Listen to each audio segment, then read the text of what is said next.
Students, subscribe and press the bell icon to never miss a video from two IITians. On a smooth table are placed two blocks in contact, 20 kg वाला और 10 kg वाला. A horizontal force of 5 Newton apply की जा रही है on the 20 kg block, यानी बड़ा block. ठीक है, इसको मैं लिख भी देता हूँ 20 kg और ये वाला 10 kg. ठीक है.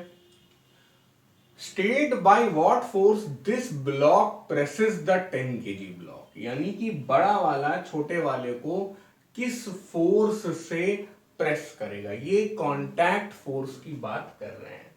तो देखो, ये वाला ब्लॉक खुद चलेगा और अपनी तरफ वापस धक्का भी पाएगा 10 की वजह से. जितना धक्का खुद पाएगा उतना ही धक्का ये देगा. So this is F and this is also F. ठीक है. ये 5 न्यूटन और छोटा वाला कांटेक्ट फोर्स का जो रिजल्टेंट होगा उसके हिसाब से एक्सेलरेट करेगा. इसके एक्सेलरेशन का कारण केवल ये कांटेक्ट फोर्स ही होगा. ये हमें समझना है. अब देखो, समझो बात को. अगर फ्री बॉडी डायग्राम बनाया जाए जल्दी से, तो बड़े वाले ब्लॉक में 5 न्यूटन ये लग रहा है और इसमें अंदर फोर्स लग रही है छोटी वाली F.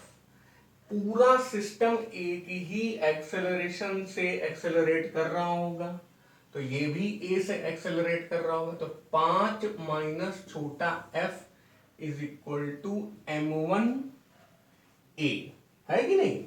M1 जहां पे हम लोग 20 kg रख देंगे. दूसरे वाले की अगर इक्वेशन बनाए, यहां पे ये छोटा ब्लॉक है, छोटे वाले ब्लॉक को केवल कांटेक्ट फोर्स ही चला रही है, तो इसके लिए F is equal to M2A. ऐसे हो जाएगा. हम लोग एक्सेलरेशन निकालने में इंटरेस्टेड नहीं है, हम लोग F निकालने में इंटरेस्टेड हैं. तो हम लोग ये ना लिख दें A is equal to F by M2. ठीक है. 5 माइनस F M1 A की जगह F बाई M2. देखते जाना. अब सब रख दो. F नहीं पता है, वही निकालना है. M1 20 kg लिया है ना, इसको हम लोग ने, this is M1 and this is M2. अच्छा, और ये F बना रहने दो. ये हो गया 10. ठीक है, ये कट गया, 2 हो गया. तो 5 is equal to 2F plus F, 3F. F is equal to 5 by 3 newton. ये कांटेक्ट फोर्स अपनी आ गई. अगर हम लोग इस तरफ से धक्का दे रहे हैं, 5 बाई 3 को आपकी बुक 10 बाई 3 न्यूटन लिख रही है, कोई बात नहीं. मतलब 5 बाई 3 को 10 बाई 6 लिख रहे हैं वो लोग, आई डोंट नो क्यों. 10 बाई 6 न्यूटन, ये कांटेक्ट फोर्स आ गई अगर धक्का इस साइड से लगाया जाए. अब ये लोग दूसरा सिनेरियो आपको इमेजिन करवा रहे हैं. जब धक्का इस साइड से लगाया जाए, तो पहले फोटो और फ्री बॉडी डायग्राम बना डालते हैं. अब इस तरफ से धक्का दिया जा रहा है ऑपोजिट साइड से, तो एक्सेलरेशन तो पक्का है कि होगा. कैसे? ऐसे. ठीक है, मतलब ये पूरा सिस्टम ऐसे चलेगा. अब इसके पास तो ड्राइविंग फोर्स है, तो ये जब इसको धक्का देगा आगे आएगा, तो ये बड़ा वाला इसको पीछे की तरफ देगा, तो ये F हो जाएगा. लेकिन बड़ा वाला F जब इसको कांटेक्ट फोर्स देगा तो खुद भी कांटेक्ट फोर्स झेलेगा. कैसा? ये वाला F.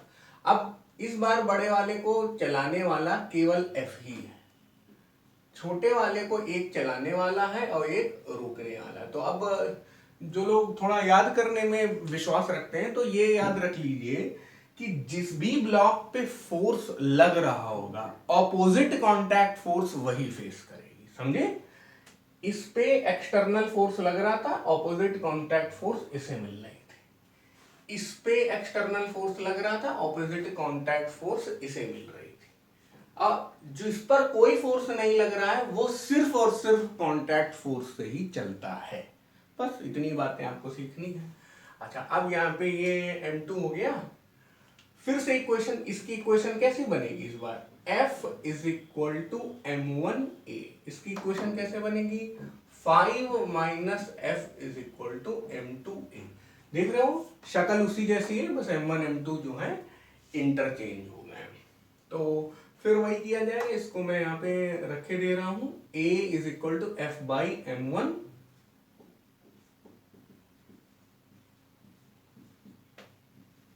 वैल्यूज रखो।